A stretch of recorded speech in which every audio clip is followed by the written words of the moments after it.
This is a really good find, a really good resource that I definitely like to see, and there's quite a bit in this area here. But this is a black walnut, and it's really easy to distinguish, once you've kind of recognized it and identified it a few times. But compound leaves, very distinct pattern, and then of course the easiest time to identify it is when it actually has the walnut on it. All right, this is one that hasn't fallen from the tree yet, so it's got a green husk. The husk has a really distinct kind of a chemically smell. So I kind of like the smell. So, excuse me while I smell the walnut real quick. But, the walnut is a really unique tree in the eastern woodlands especially. They're a lot more prominent, they seem like, but there are quite a bit here in the Ozarks. I'm surprised to see so many. But the walnut, the actual green husk, releases a chemical, and there's obviously some more in the leaves and the foliage and all that, but this actually secretes, or I'll say releases, a chemical called juglone. So the shape of the seed, the walnut that you're used to seeing in a store, is actually inside under this softer husk that's going to decompose away. These are different stages of decomposition.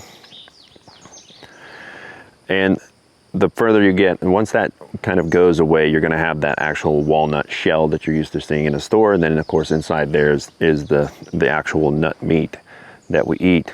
But this releases juglone. So as it falls off the tree, it has that round shape and it rolls away from the base of the tree. And it's trying to find a place to actually reproduce itself, to actually take root. So aside from being round so that it rolls away from the original tree, it also releases juglone. And juglone is a natural herbicide.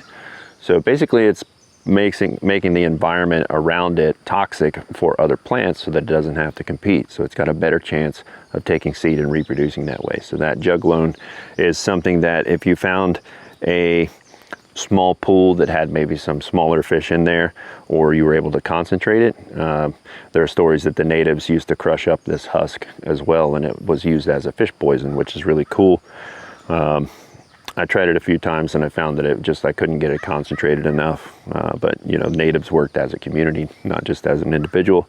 But it's just a really interesting non-toxic poison to humans. It's non-toxic to humans, so they use it for fishing. Really cool way to fish.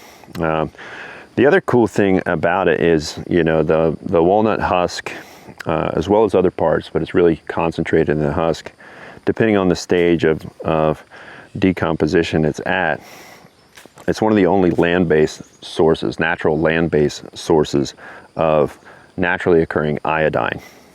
So this is about prime right here, and you may be able to see some of that black juice coming out of it. So if you have something like a cut on your finger, you can just take that husk, and it almost looks just like iodine or betadine surgical scrub. But that has, it's disinfectant properties that you're looking for if you want to clean a cut out or keep a cut clean. Really good to use, especially useful here in the Ozarks since there's so much chert all over the place. Sharp rocks, that you can cut yourself with. Really simple fix. Mother Nature provides right next to the source of the injury. You can get some naturally occurring iodine right out of that walnut.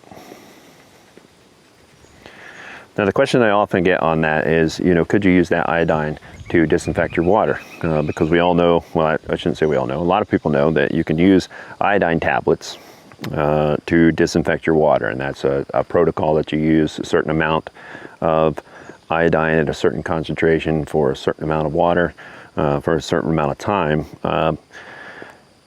There's a science to that. There's no science to how much iodine you're actually getting in this, so this isn't something that I would trust for disinfecting my water, but I have used it on cuts and it works really well. So I can say from personal experience it works on cuts, but I would never know what concentration you would need. I don't know what concentration is in this husk, this particular one that I'm using, so trusting it for something like disinfecting your drinking water, that might be a stretch.